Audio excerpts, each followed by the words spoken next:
Hello, अहिले भने चाहिँ हामी ओत्लाबारीमा आइसकेको छौँ। देख्न सक्नुहुन्छ है, यहाँ म चाहिँ चिया पिउँदैछु। खाजाहरू खाएर पनि चिया पिउने म बाहिर निस्केको छु र बाँकी राइडर्सहरू भित्र खाजा खानुहुँदैछ।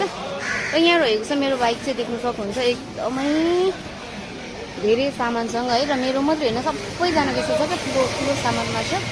देख्न सक्नुहुन्छ है, भारी चाहिँ यस्तो खालको रहेको छ है। यहाँ रहेको छ मेरो फ्लाइट। अहिले भने चाहिँ हामी ओत्लाबारी आइसकेको छौँ है, देख्न सक्नुहुन्छ।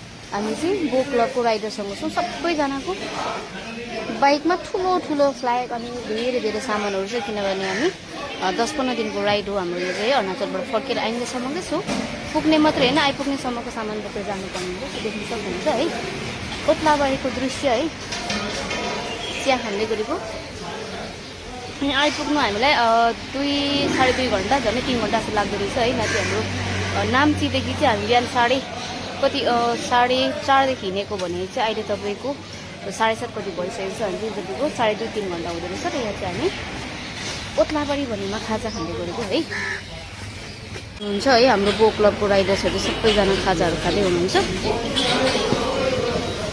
सबैजना एकतिर हुनुहुन्छ। यहाँ चाहिँ हाम्रो गर्ल्सको ग्रुप हुनुहुन्छ है। यहाँ कृतिका खड्का हुनुहुन्छ, यहाँनिर सबैजना, कतिजना मलाई नाम याद छैन, तर सबैजना हाम्रो गर्ल्सको ग्रुप चाहिँ यहाँनिर छ।